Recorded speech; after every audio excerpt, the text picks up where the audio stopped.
Boa noite a todos. Estamos aqui no quinto dia da nossa Semana Jurídica de 2021 e hoje eu tenho a honra de receber a doutora Aline Soares Lucena Carnaúba, que é juíza federal, é ex-defensora pública, ex-analista processual do Ministério Público. Ela é pós-graduada em Direito Público, mestranda em Direito Constitucional e ela é professora de cursos preparatórios para carreiras públicas. Só pela leitura do currículo da professora já é possível perceber que ela sabe muito de concurso, afinal ela já foi aprovada em mais de uma oportunidade. Então acredito que vocês também possam aproveitar bastante, né, essa capacidade, esse talento da professora para conseguir entender um pouquinho do assunto de hoje, que é o dever fundamental de pagar tributos e a transação tributária como meio de viabilizá-lo. Sem mais delongas, eu já vou passar a palavra para a professora. Daqui a pouquinho, a lista de presença vai estar liberada, o link está aqui embaixo, tá? Tem o link da lista de presença virtual. E ao final, faremos o sorteio da obra da professora. Hoje eu tenho ao vivo, para mostrar para vocês. Eu estava até tirando o plástico, porque isso é muito satisfatório. Então, fiquem aí com a gente, aproveitem a aula e ao final eu volto, se a professora tiver disponibilidade, para algumas perguntas e para o sorteio do livro. Muito obrigada pela disponibilidade. Professora Aline, a palavra é sua.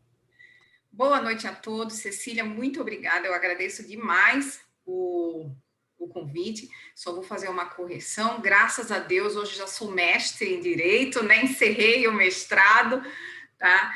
E fico muito feliz de estar aqui participando, concluindo com vocês essa semana jurídica, né? É muito proveitosa, já soube que foi muito proveitosa e espero aqui estar à altura das palestras anteriores. O meu tema é um tema muito satisfatório para mim, né? Eu sou professora de Direito Tributário e Direito Financeiro, então eu gosto muito de falar da matéria de Direito Tributário, de Direito Financeiro, especialmente com cotejo com o direito constitucional.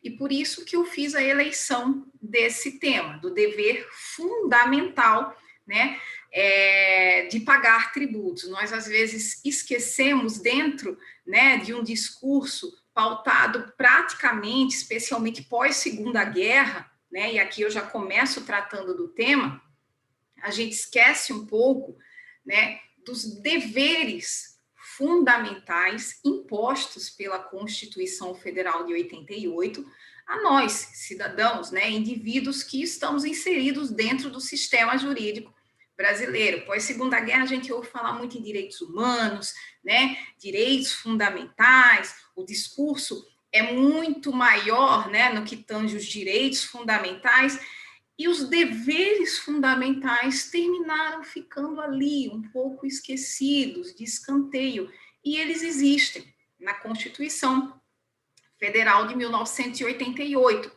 E um deles é o de pagar tributos.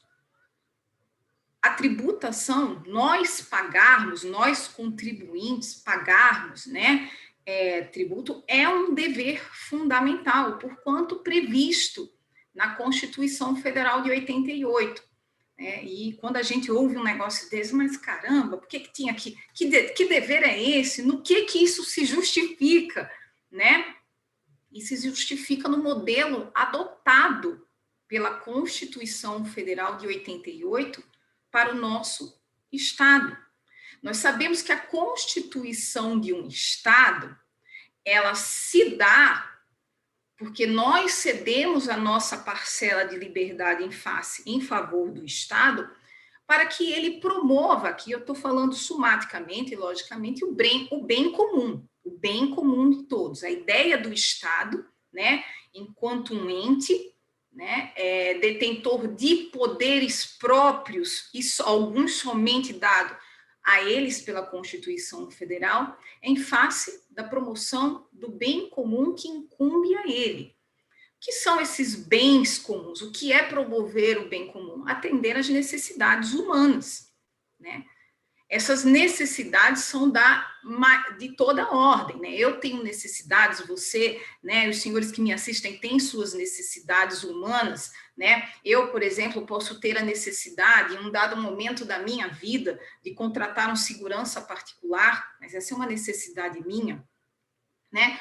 O senhor de adquirir um imóvel, essa é uma necessidade sua. E, obviamente, o Estado não tem condições de fazer frente a todas essas necessidades. Então, que necessidades são essas? As chamadas necessidades públicas.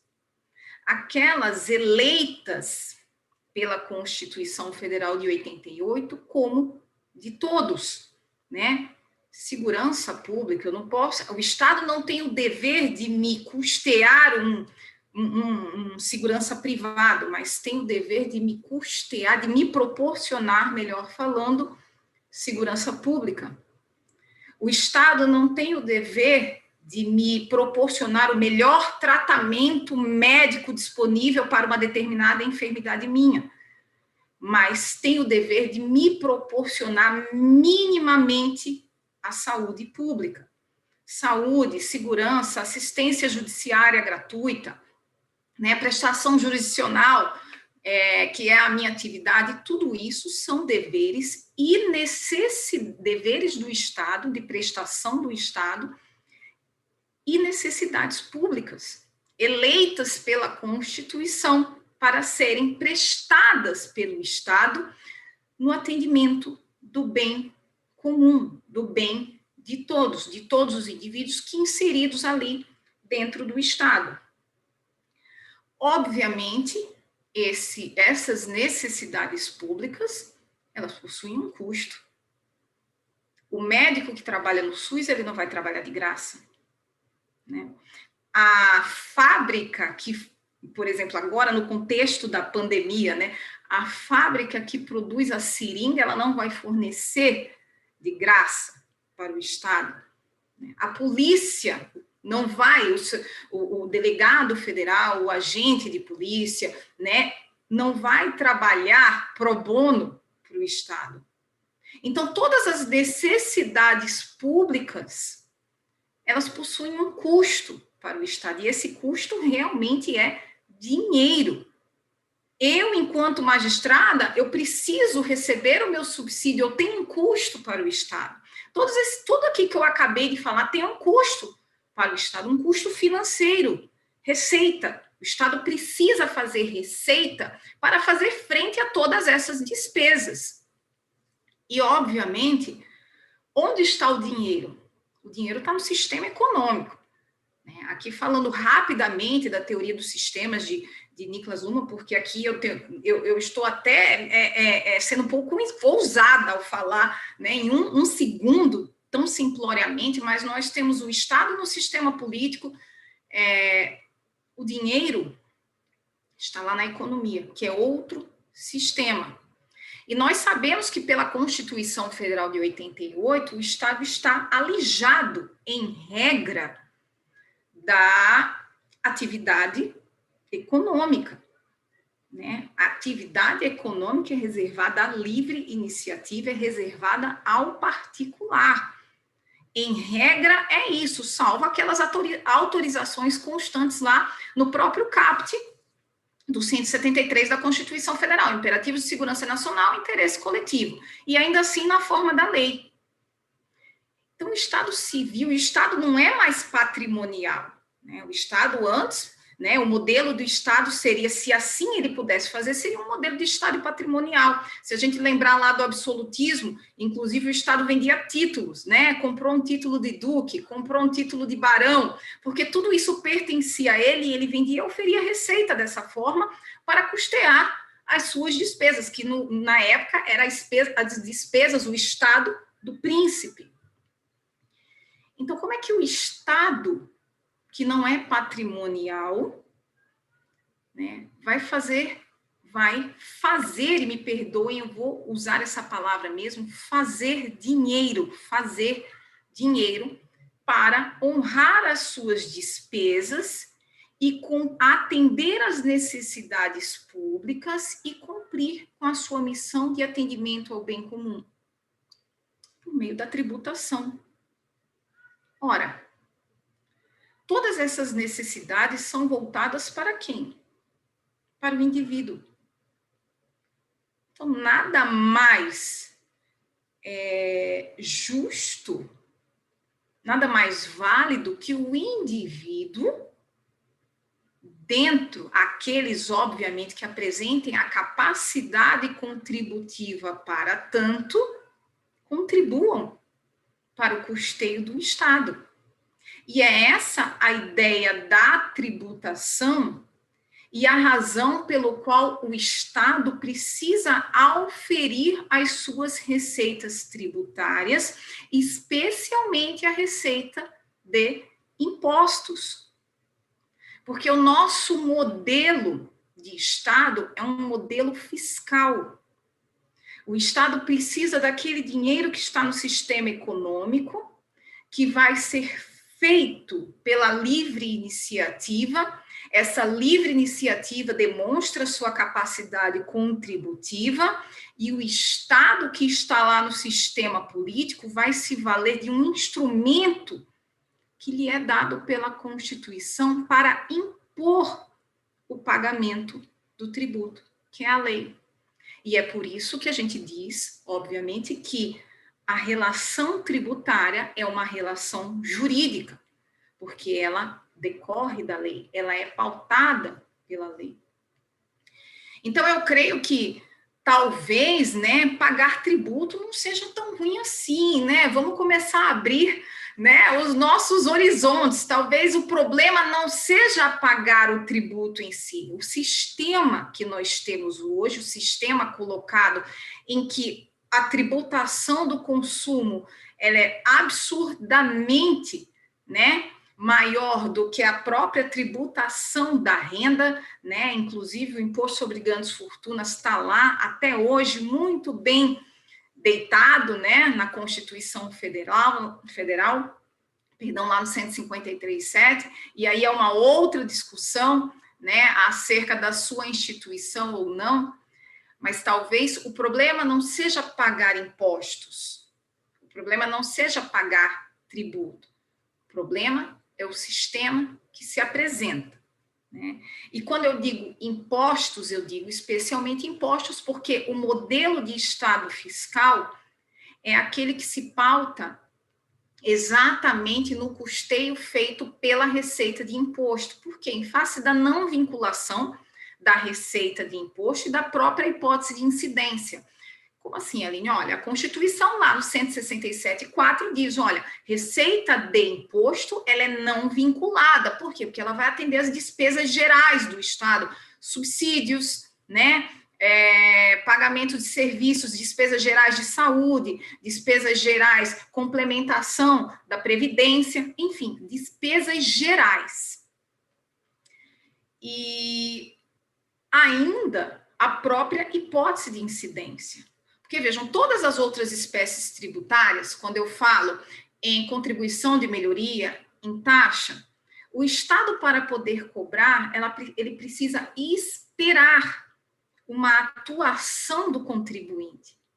O Estado precisa ser demandado pelo contribuinte, né? O Estado precisa ser solicitado na prestação de um serviço público, no que diz respeito à taxa, ou de uma fiscalização, quando a gente fala em taxa de polícia, ou numa contribuição de melhoria, o Estado precisa prestar, né, uma obra que valorize o imóvel do contribuinte. Quando eu falo em outras contribuições, né, das contribuições especiais, ela também não me serve, porque as suas receitas são vinculadas a outras atividades do Estado por ordem constitucional. Então, a receita, a espécie tributária que robustamente custeia o Estado é o imposto.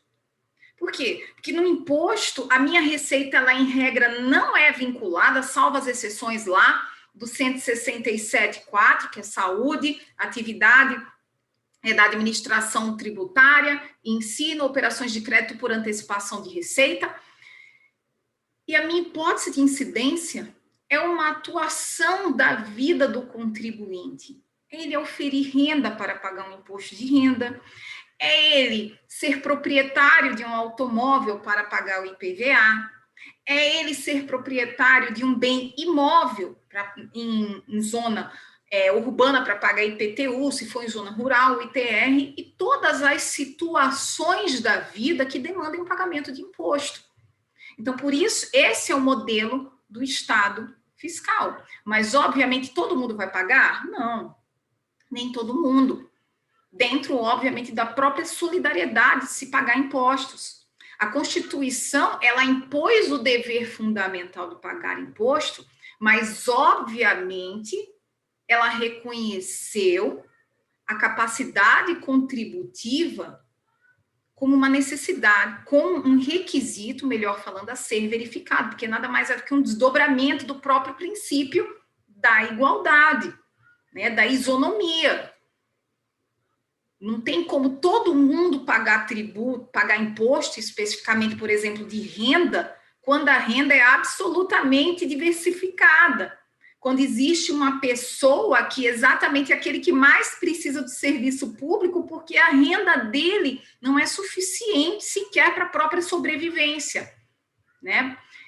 Então, a Constituição, ela já faz esse filtro de isonomia e, obviamente, aquele que apresenta capacidade contributiva precisa contribuir para o Estado, né, por meio do recolhimento de impostos. Porque a renda, essa renda é que vai fazer o Estado subsistir, se manter, né? Por isso que a gente ouve tanto história de déficit, né, financeiro, né, a previsão da receita, qual que foi esse mês, porque se apurou menos de imposto do que se esperava, impostômetro, perdão, porque é absolutamente relevante para o Estado saber qual a sua receita de imposto especialmente. Então, pagar tributo é sim um dever fundamental. Uma vez que você se incida, né, você, na hipótese de incidência, e você se insira na capacidade de adimplir imposto para o Estado, tributo de forma geral, é necessário, sim, de fato, é um dever do senhor que o senhor arque com esse imposto, participe do custeio de Estado, do custeio do Estado, inclusive como uma forma de redistribuição de renda. Porque, afinal de contas, a própria tributação é um filtro, né? Dentro de uma teoria construída chamada teoria do filtro, é por meio da tributação que o Estado faz refiltra as rendas e as distribui num pacto absolutamente solidário, né? De fundamento constitucional. E uma vez que é dever fundamental, né, do cidadão, especificamente do contribuinte, pagar tributo, e ainda essa é uma necessidade do próprio Estado de realizar as suas receitas para que possa se manter, para que possa cumprir as suas missões, né, constitucionais. Eu creio que é de extrema importância que o Estado apresente meios, também meios eficazes, o que é mais importante, meios eficazes de realização da sua receita tributária. Aline, já tem a LEF? Tem a LEF. E aqui eu falo por experiência própria. A LEF é um instrumento absolutamente defasado, né, no que diz respeito a algumas práticas processuais na execução fiscal.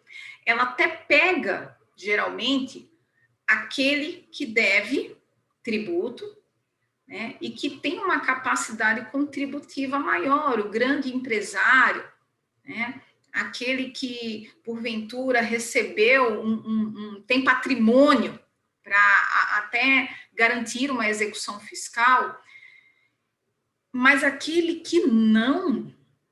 que absolutamente não tem como sequer garantir, ainda que a sua execução fiscal tenha um valor baixo, se ele não tiver patrimônio sequer para garantir a execução, absolutamente a execução fiscal ela vira um jogo de empurra. É como eu costumo dizer, é um jogo de empurra, que não vai dar em lugar nenhum. Né? Aliás, vai dar no arquivo definitivo. Nem o Estado recebe, nem o contribuinte, que muitas vezes quer pagar, paga, e ainda fica 5 anos lá pendurado no cadinho. Né? Quando muitas vezes precisa resolver a situação, porque às vezes aquilo é absolutamente circunstancial. E ele precisa resolver a situação, inclusive para poder pagar, para poder se manter no game, no game econômico, né?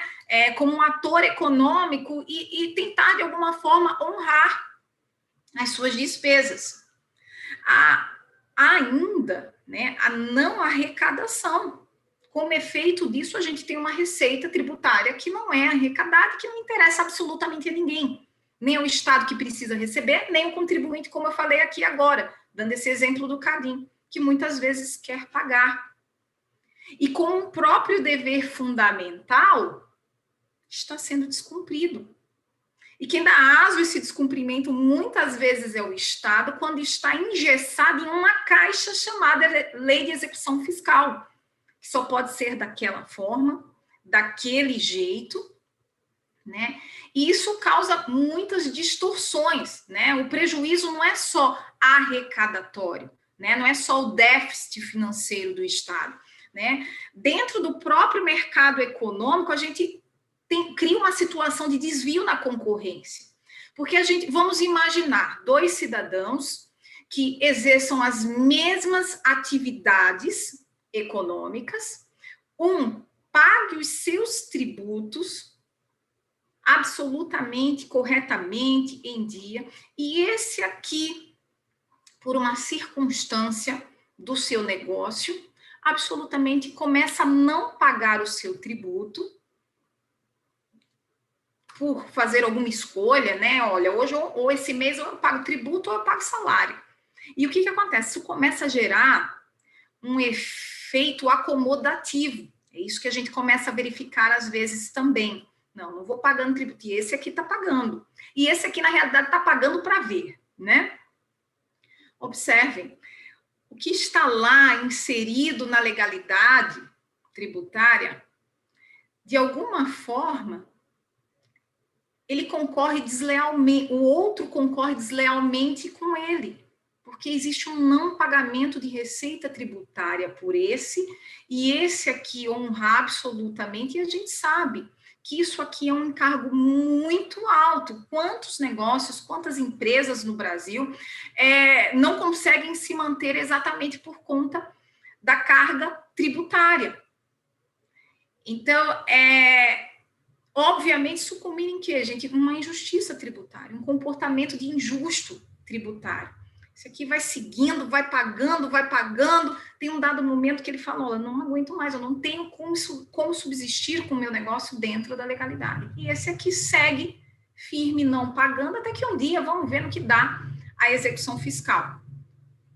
Quando essa situação aqui, talvez pudesse ser resolvido como eu já verifiquei na prática. Olha, eu tenho um problema sério na minha empresa, eu quero pagar o tributo, só que eu não tenho condições de pagar nos termos do que a Fazenda me propõe. E o procurador da Fazenda, e aqui eu falo da União, obviamente que é a minha prática mais, né, trabalhar com a União, e o procurador da Fazenda vai lá e fala, meu caro, o que eu posso fazer por você é sentar e chorar junto, porque eu não tenho como resolver de outra forma se não for dentro, né, da lei, porque eu só estou autorizado a atuar dentro da lei.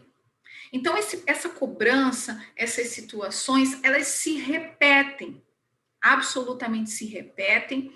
Muitas vezes a gente vai lá, intima o cidadão, intima a fazenda, olha, não tem bens, fazenda pede suspensão do processo por 1 ano para verificar, buscar bens, quando volta não acha nada, e aí vem a prescrição intercorrente, prazo prescricional volta, termina que não dá em nada. E o Código Tributário Nacional, né, que é uma lei ordinária com status de lei complementar, desde a sua promulgação, traz lá no 156.3 uma causa de extinção do crédito tributário que talvez facilitasse o cumprimento desse dever, uma vez regulada, obviamente, porque o 171 do Código Tributário Nacional, que é quem trata exclusivamente da transação, né, da transação tributária, é quem trata do dispositivo, exige a edição de lei, como a maioria dos institutos ali do Código Tributário no que diz respeito à especificação, a necessidade de lei, né, do ente federativo detentor da capacidade contributiva. Por isso que o Código Tributário Nacional, ele em alguns pontos, ele não vai destrinchar a matéria, porque obviamente é preciso se atender às peculiaridades da tributação de todos os entes federativos que detêm competência tributária. Então, 171 falam lá, né? Eu peço, inclusive, licença para ler o 171, tá? Que é bem rapidinho. Ele diz que a lei pode facultar nas condições que estabeleça a lei, aos sujeitos ativo e passivo da obrigação tributária, celebrar transação que, mediante concessões mútuas, acordo, né? Importa em determinação de litígio e determinação aqui seria terminação, tá, gente? Terminação. Aqui, na hora do autógrafo, passou batido e foi com determinação mesmo, do autógrafo legislativo, né? De litígio e consequente extinção de crédito tributário. Então, desde 1966, existe essa previsão no Código Tributário da possibilidade da fazenda pública, sujeito ativo da obrigação tributária, juntamente com o sujeito passivo, aquele que está devendo, realizar um acordo para a realização da receita tributária. O próprio Código Tributário Nacional, implicitamente, ele diz, olha, meu filho, é melhor receber qualquer coisa do que receber zero coisas, do que não receber nada. É melhor a gente se valer de um acordo para facilitar o pagamento pelo contribuinte do tributo, do que nós seguirmos engessados na lei de execução, porque você notifica uma vez, notifica duas, depois o cidadão inscreve em dívida ativa, o cidadão ainda assim não paga e vamos para a execução fiscal. E dentro da execução fiscal, lá na lei de execução fiscal, não tem nada a autorizar transação, porque a transação ela está inserida aqui antes, no Código Tributário, como forma de extinção do próprio crédito tributário, ia falar obrigação, do próprio crédito tributário. Olha, o cidadão, inclusive, essa é uma das grandes discussões, né, tendo em vista a previsão aqui no CTN, se essa terminação de litígio é só em sede de execução, ou seja, em sede de processo de lide já instaurada, ou antes, dentro da seara administrativa. E aqui existe, obviamente, uma corrente majoritária atualmente, e, obviamente, em face do princípio da própria praticalidade do direito tributário, da tributação, da arrecadação, né, de que, dá para fazer dentro da seara administrativa, eu tenho minhas ressalvas, mas isso aqui é minoritário. A maioria hoje entende que dentro até propriamente da administração tributária haveria-se a possibilidade de se fazer o acordo. Bom, tendo em vista isso, finalmente, depois de passado um certo tempo, em 2019, no âmbito federal, no âmbito da União, finalmente foi editada a medida provisória 899 de 2019, regulando, que tinha como intuito regular a transação tributária, né, para fins de efetivar, de fomentar a arrecadação. Essa medida provisória, perdão, ela foi convertida em lei, na Lei 13.988 de 2020, né, destinada à dívida ativa da União, obviamente em face, né, da competência tributária de cada ente federativo. Então a União só pode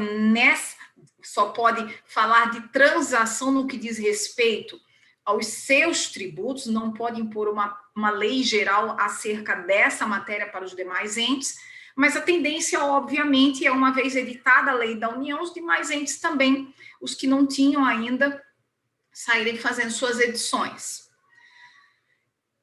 Bom, vamos lá. Código Tributário está desde 66. A lei é de 2020. Né? Numa conta rápida, tem mais de 50 anos, né? De 66, por aí. Então, senhores, dentro de tanto tempo, desse tempo, né, que se esperou para editar a lei, dentro dos valores que atualmente, né, são vetores do próprio processo, do próprio direito, né? Os valores de justiça consensual, de acordo, de resolução pacífica, né, dos conflitos. Obviamente que ficamos felizes, né? Fica-se feliz por finalmente termos um marco jurídico acerca da transação, né? Um pontapé inicial, digamos assim, mas obviamente houve um pouco de frustração de todos os estudiosos da comunidade jurídica, né, de alguns e de todos os estudiosos de direito tributário, especialmente aqueles que atuam na execução fiscal, como eu atuo na VAR, né? A gente esperava um pouco mais. E por que a gente esperava um pouco mais? Porque existem outros ramos do direito, né, inclusive de direito público, que o legislador foi muito mais generoso no que diz respeito à possibilidade de resolução consensual dos conflitos. Basta a gente lembrar do direito penal. A gente tinha a transação penal e agora não bastante temos a transação penal, que é uma forma de resolução do conflito penal, e o ANPP, o Acordo de Não Persecução Penal, ou seja, que sequer deixa instaurar o processo penal. Né? O membro do Ministério Público, obviamente, dentro daqueles parâmetros legais, ele tem uma discricionariedade de atuação. No ANPP, inclusive, discricionariedade para ofertar ou não o próprio acordo, assim como a transação. Ainda o próprio direito previdenciário, né, o próprio direito previdenciário, em que o procurador atualmente pode também transigir no que diz respeito à concessão do benefício pleiteado pelo segurado. Diante dessas duas situações, obviamente, nós esperávamos, né, que a transação, quando fosse regulada, viesse, de fato, um pouco mais robusta no que diz respeito aos poderes da própria Procuradoria, que falo especificamente da Procuradoria da Fazenda Nacional, quem cobra, né, os tributos federais. Nós esperávamos que eles viessem um pouco mais munidos de poderes pela lei da transação, que algo maior fosse dentro do modelo da transação penal, né? Porque, veja, a gente ali está lidando com bem jurídico, né? A matéria penal, né? Vida, patrimônio, bens jurídicos absolutamente importantes, e o MP está ali transigindo. Então, por que não também com a receita tributária, que da mesma forma é matéria de ordem pública, não é verdade? E de toda sorte, ainda que a gente fale daquela divisão de Alese, né, interesse público primário e secundário, o do MP é primário, né, porque é o representante da sociedade, o procurador da Fazenda, e que eu estou falando dentro da esfera federal, o procurador da Fazenda, ele vai defender um interesse secundário do Estado, né, mas ainda assim um interesse secundário a priori. Porque, ao fim e ao cabo, uma vez que inserida essa receita dentro a necessidade do que a gente já falou no início, né? A gente percebe que talvez não seja tão secundário assim, porque essa receita que faz frente ao custeio do Estado, inclusive do próprio Ministério Público, para fins de defesa da sociedade. Ainda assim, alguns falaram não, porque absolutamente estamos falando, né, de dinheiro, de alguns eventos esquisitos que poderiam acontecer. Gente, o sistema fecha. O sistema jurídico fecha. E é por isso que existe responsabilização em 3 esferas. Não é verdade? A administrativa, por meio da responsabilidade administrativa, inserido dentro do processo administrativo disciplinar, responsabilidade civil, a própria lei de improbidade e a penal, crimes contra a administração pública. Então, o sistema fecha para dar respaldo a uma atuação um pouco mais discricionária do procurador para fins de cobrar tributo. Então, esse é o primeiro ponto, né, que eu costumo falar acerca dessa lei, da Lei 13.988, que ela foi um pouco frustrante, né? E, obviamente, ela é ainda digna de algumas outras críticas. Não vou ter condições de criticar absolutamente tudo aqui dentro desse tempo que a gente tem, até porque o que eu quero demonstrar é exatamente a possibilidade da transação servir, né, como um meio de efetivação mesmo, como um meio de fazer o contribuinte cumprir o seu papel social, né, de contribuir, pagar o seu tributo, cumprir o seu dever fundamental. E uma das coisas que a gente começa a criticar, né, mas essa crítica aqui eu não tenho como deixar de fazer, uma das coisas que a gente parte de segundo plano é que o artigo 840 do Código Civil, ele define o que é uma transação, né? O que é um acordo, né? Tá lá, que são concessões recíprocas para dirimir um problema, né? Dando origem a uma nova convenção entre as partes. Elas fazem um acordo para substituir aquela obrigação anterior por uma nova, né? No intuito de resolver aquela lide anterior. Ok. Isso poderia ser feito? Poderia. Prazo de parcelamento, né? Diante da necessidade, diante do valor, a forma de recebimento, a própria multa poderia ser perdoada dentro de um contexto, né, de transação, até porque a gente precisa lembrar que a multa, ainda que tributária, ela deriva do poder de punir do Estado, não é do poder de tributar do Estado, né? A multa, ela é uma sanção pelo descumprimento, né, de uma obrigação acessória tributária, um não fazer ou um fazer. E a Lei 13.988, ela já começa trazendo uma contradictio in terminis, que é lá no artigo 2º, a transação por adesão. Ora, se eu estou aderindo, eu estou me submetendo às regras impostas por alguém. Se eu estou me submetendo, a minha capacidade negocial, ela é alijada. Então, não tem transação nenhuma. E se absolutamente é para aderir, muitas vezes o contribuinte vai falar, então eu vou aderir à decisão judicial. Que vai que ela é mais interessante para mim. Então, já começa aí o Ministério da Economia, né, hoje Ministério da Economia, anteriormente Ministério da Fazenda, o Ministério da Economia já editou alguns editais, né, de convocação para transação por adesão às cláusulas ali impostas.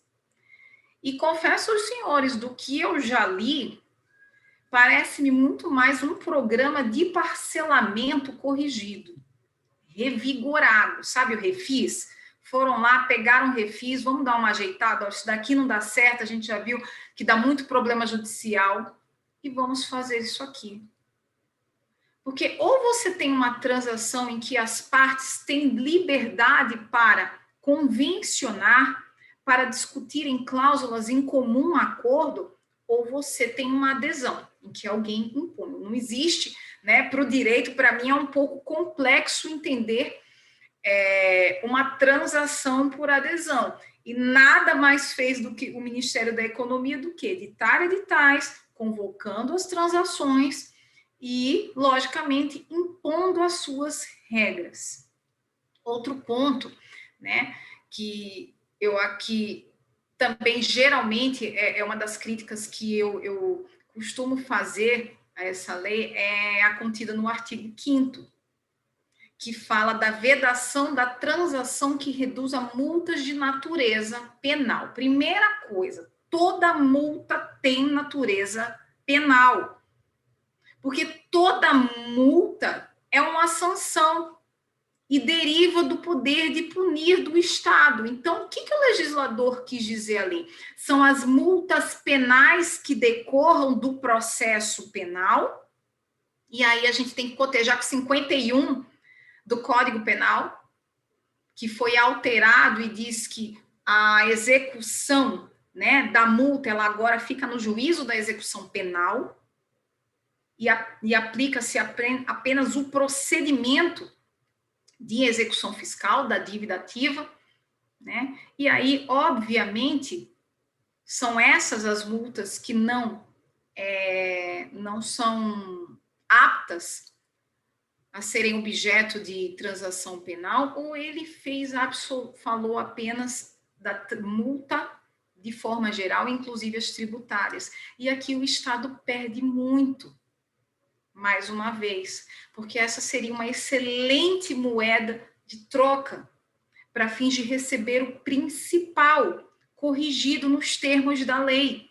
Nós perdoaremos 20% da sua multa, 30% da multa, enfim, faltou um pouco mais de diminuir um pouco a ânsia arrecadatória, né? Porque a multa, uma vez que ela não deriva do poder de tributar, mas do dever de punir do Estado, né, muitas vezes o Estado poderia se valer dela como uma moeda para fins realmente de fomentar, né, animar o contribuinte a transigir, a fazer um acordo e honrar o pagamento, porque as multas são absurdas, né? Muitas vezes o contribuinte, a maioria das discussões no que diz respeito ao excesso de execução, o excesso de cobrança é exatamente com base na multa.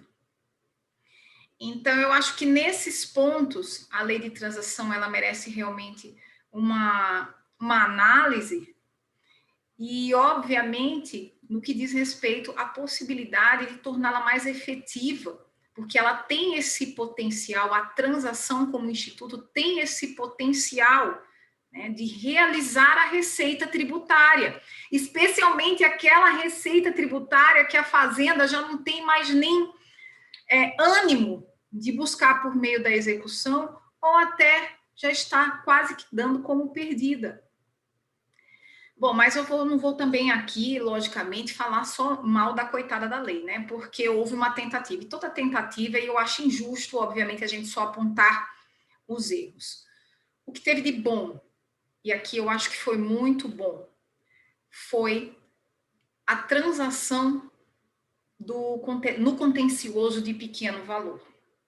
Porque até, né, a edição da lei, estava lá, tanto o STF quanto o STJ se juntaram e falaram até R$20.000, inclusive aplicando-se ao princípio da insignificância, como a Fazenda não cobra até R$20.000, ele inscreve em dívida ativa, mas não ajuiza execução fiscal, e aí isso vale, inclusive, para a aplicação do princípio da insignificância. E agora a gente vai ter que observar, diante dessa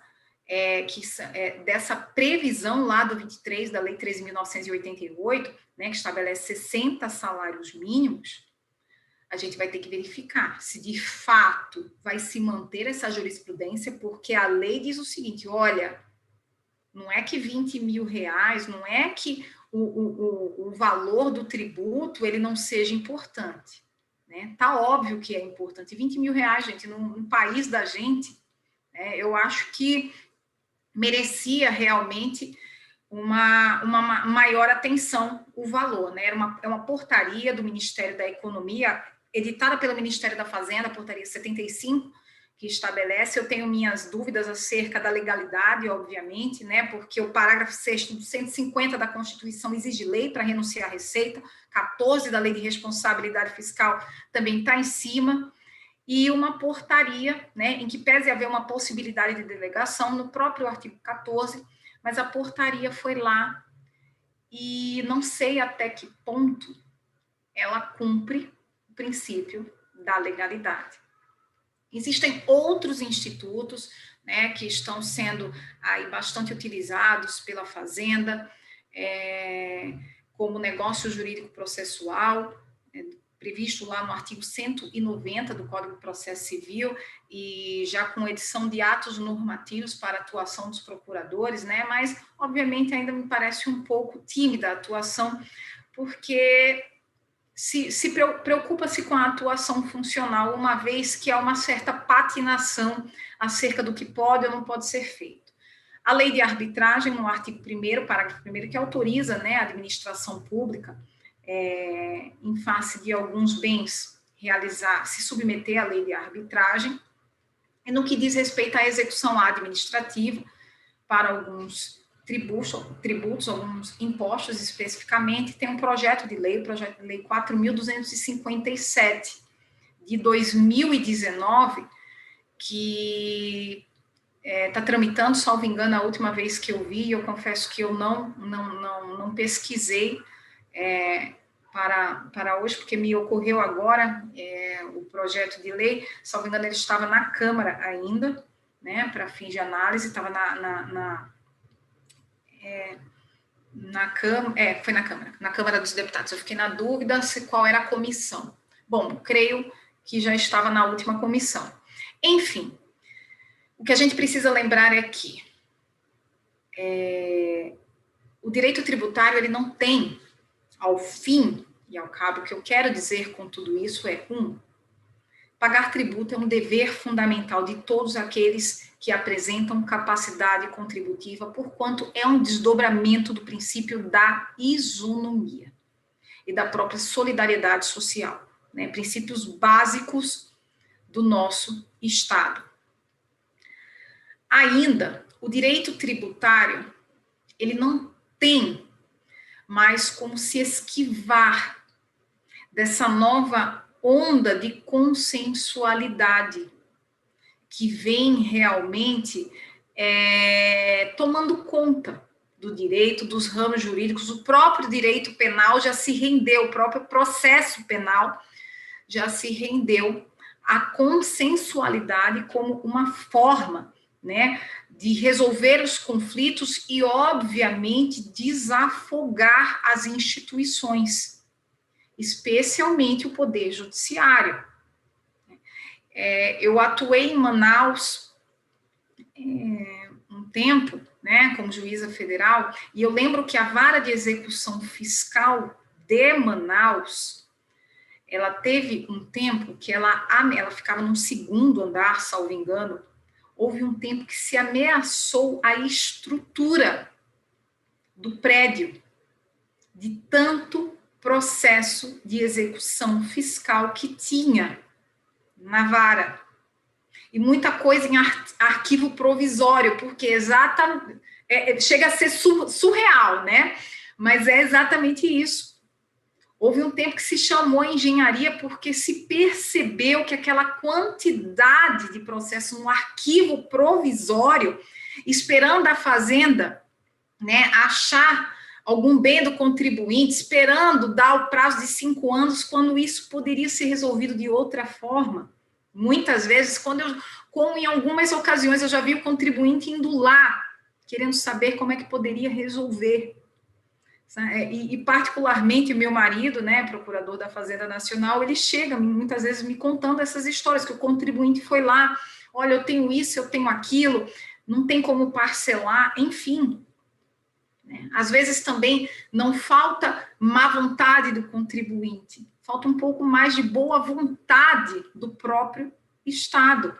E a transação, ela se apresenta, como em todos os outros âmbitos jurídicos, um excelente instrumento para ver se verificado na prática e criar essa própria consciência, né, de pagar tributos, de se cumprir o dever fundamental realmente mesmo de se pagar tributos. Então, eu penso que, de fato, o direito tributário ele já fugiu demais dessa realidade e é a hora da gente repensar isso. E seria bom não apenas para o Estado, né? É bom para todo mundo. Bom para o Estado, para a Justiça e para a própria sociedade. Porque é importante que a gente crie essa consciência dos nossos deveres fundamentais em face do Estado. Não é só votar, não é só prestar serviço militar obrigatório, né? Existe o dever realmente de custear o Estado, de pagar o tributo, porque ao fim e ao cabo tudo, em tese, né, teoricamente, é voltado para nós. Muito obrigada. Que excelente exposição, doutora Aline. Eu estou aqui ainda pensando no excesso de processos e a ruína do prédio em razão disso. Que Juro. bom que temos processos eletrônicos e digitais hoje em Graças dia, a Deus, já basta. Manaus já está muito difícil, né? Mas é verdade, foi verdade. Ameaçou a estrutura do prédio. Que situação bizarra para a gente pensar, mas totalmente real. Eu me recordo aqui na comarca de Leme, não é uma cidade muito grande, tem 100 mil habitantes, mas a gente tinha um lugar onde os processos ficavam arquivados e em dado momento, lá no início, foi na época que eu fazia estágio, início aí dos anos 2000, a gente não tinha mais onde enfiar processo, né? E aí vamos fazer um acordo com a prefeitura para ver se eles têm uma sala vazia para a gente enfiar esse monte de processo. Então, realmente, quando a gente pensa nessa questão de estrutura, né, e pensando hoje no Código de Processo Civil de 2015, que coloca várias vias, a transação realmente me parece, eu sou muito suspeita, porque eu sou uma fã incondicional de conciliação, de transação, de mediação em diversas áreas, e eu tenho para mim que na área tributária não poderia ser diferente, até porque para o Estado interessa receber. E depois de muito tempo ele não tem mais chance de receber se não for por meio de uma transação. Não vai nenhum acordo, é bom para todo mundo. Achei excelente, maravilhosa palestra, muito obrigada. Eu tenho algumas dúvidas aqui, se a doutora estiver disponível. Lógico. Eu tenho um participante aqui que todos os dias ele fez questionamentos, é o Antenor, e ele perguntou algo bem interessante que diz respeito ao direito tributário, não necessariamente com a fala da doutora, então fique à vontade, caso não tenha condições de responder, até porque é um assunto de competência estadual, não é da sua atuação prática, mas é bem interessante porque a gente teve uma discussão esse ano sobre esse assunto. A pergunta dele é a seguinte: as pessoas que são isentas de IPVA por serem PCDs podem ser cobradas, né? Elas podem perder esse direito de ter essa isenção do imposto, ou é um direito adquirido? Elas não poderiam perder esse direito de isenção? Bom, vamos lá, gente. Isenção. Quando a gente fala em isenção, a gente tem que pensar em política do Estado, né? Porque a regra é propriedade de veículo automotor. Aquele que é, né, a regra é essa, proprietário de um veículo automotor, e a Constituição não faz absolutamente qualquer diferenciação acerca do proprietário, características pessoais dele, né? Quando estabelece, né, defere a competência para a instituição do IPVA aos estados, ela entrega competência em integralidade. Então, é o Estado que vai, dentro da sua política, de uma escolha política, por razões suas, né, escolher as situações de isenção. A isenção, ela não gera direito adquirido. Ela gera direito adquirido enquanto estiver vigente e se cumpra de forma, se for uma isenção geral, se cumpram os requisitos para o seu gozo, portador de necessidades especiais, né? Se você demonstra isso junto à Fazenda Estadual, você vai receber a isenção, mas todo o tempo a Fazenda Pública ela pode sim revogar essa isenção, porque ela, como detentora da competência tributária, né, ela tem a competência para instituir o tributo e adotar as políticas de isenção que entenda adequadas à sua situação particularizada, né? Ainda que seja uma isenção geral ou uma isenção individual, que é aquela que é dada pelo despacho, né? E geralmente essa é uma isenção individual, né? O portador vai lá, o portador de necessidades especiais, né? Ele vai lá, apresenta toda a documentação exigida e a autoridade fiscal, ela vai verificar o preenchimento dos requisitos e aí dá o despacho deferindo ou não. Mas isso todo o tempo pode sim ser revisto pela Fazenda. Muito obrigada. A gente teve aqui no estado de São Paulo uma grande discussão a respeito desse assunto, mas é bom lembrar que nesse assunto a gente também tem legislação federal, né? Sim. Então, o que muitas vezes pode acontecer e gerar alguma discussão na prática é alguma legislação estadual que contraria a previsão da legislação federal também. Então, o assunto é bem mais complexo, mas acho muito importante. É bem mais complexo. Exatamente, eu dei aqui uma explanação de forma geral. É a mesma coisa da questão do imposto de renda, né? A gente tem aquela situação lá da Lei 7.703 que existe um rol de enfermidades que isentam de renda, mas aquele rol ele pode ser revisto, sim, pela União.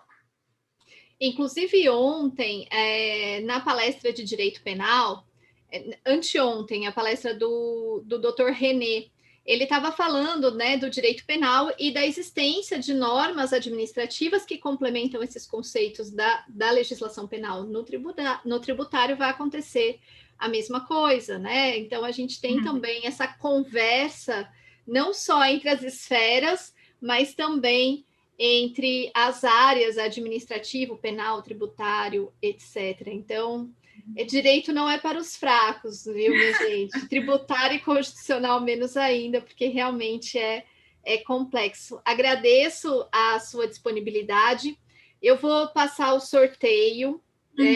O livro é esse daqui, ó, da professora Aline, que é o resumo de Direito Constitucional. Toda a minha admiração para quem ainda está conseguindo lecionar Direito Constitucional hoje em dia, não está fácil. Cada dia, né? Cada dia eu falo para o meu colega... Cada dia é um direito constitucional segundo a data de hoje, né? Eu costumo dizer, o direito constitucional segundo a data de hoje é assim, né? E eu já lecionei constitucional, sei que não é fácil, porque realmente gera um monte de controvérsia, e às vezes a controvérsia que a gente vê nas redes sociais, nos noticiários, não dá para a gente sustentar com base no texto constitucional, e aí vira aquela coisa na sala de aula, né? Enfim, toda a minha admiração. E eu queria também, que agora eu tenho em mãos, ó, esse aqui está no plastiquinho ainda, gente, vai para a biblioteca da faculdade, mas eu vou tirar todos os plásticos antes, porque eu tenho essa coisa de livro novo, sentir o cheirinho, tirar o plástico. Então, a gente tem aqui, ó, da doutora Alessandra, que palestrou na terça-feira, do Direito Médico. do Dr. Maurício, que foi na segunda, do Dr. Antônio Sérgio, que foi ontem, e do Dr. René, que é em coautoria com Luiz Fernando, que foi na quarta-feira. Então, estou com todos os livros em mãos. Apesar de serem resumos, eles não são tão petitinhos assim, eles são bem recheados. Então, acredito que seja bem proveitoso. E por que eu estou mostrando todos? Porque está lá na página do Instagram da editora Mizuno, um sorteio que vai ser no dia 1º de fevereiro, para ganhar a coleção completa. Então, quem for lá, tem as regrinhas, escrever eu quero nos comentários, e não conseguiu ganhar nenhum livro essa semana, ainda tem essa chance no dia 1º de fevereiro.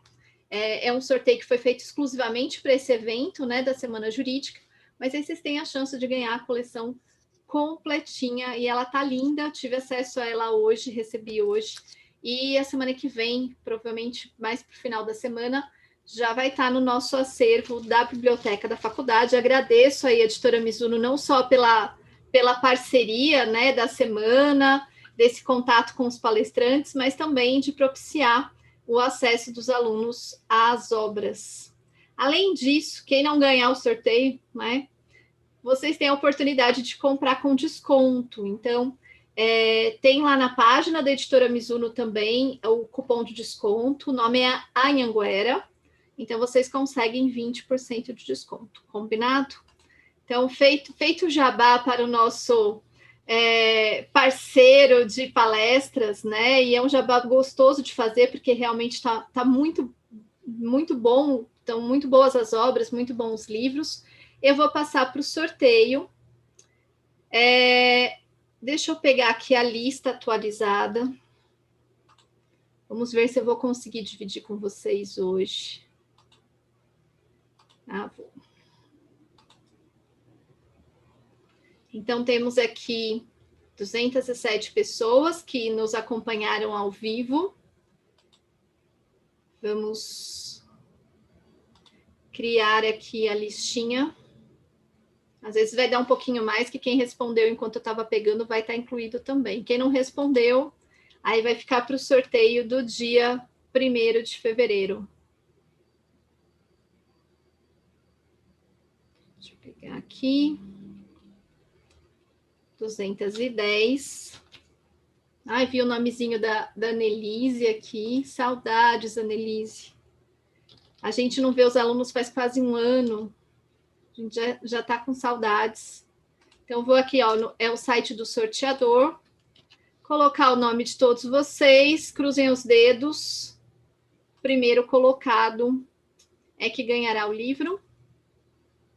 Elisângela Dias. Elisângela, a editora Mizuno entrará em contato com você na segunda-feira para pegar o seu endereço.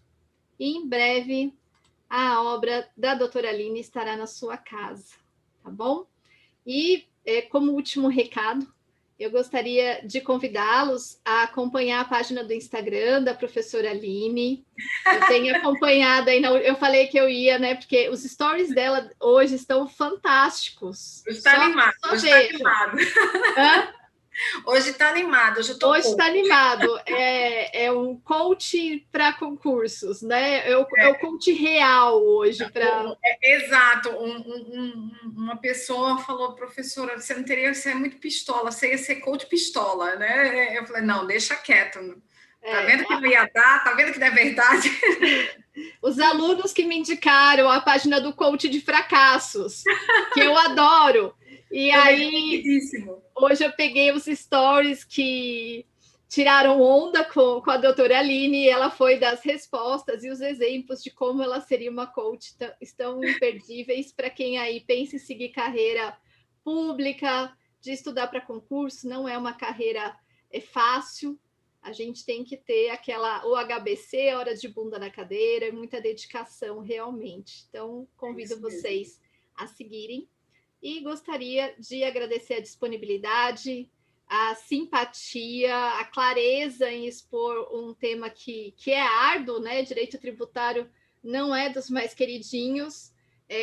A minha área também é de processo civil, compartilha da mesma dor, também não é dos mais queridinhos dos alunos, mas que expôs tão bem e trazendo essa questão da transação que é tão importante e atual. Muito obrigada, professora. Abro para suas considerações finais. Cecília, minha querida, muito obrigada. Eu que agradeço a editora Mizuno, a faculdade. Eu fico muito feliz quando eu tenho a possibilidade de falar sobre direito tributário, de direito e ainda mais de direito tributário, né? Para mim foi um prazer. Eu estou à disposição sempre. Quando precisar, de alguém para falar de direito tributário, pode entrar em contato, viu?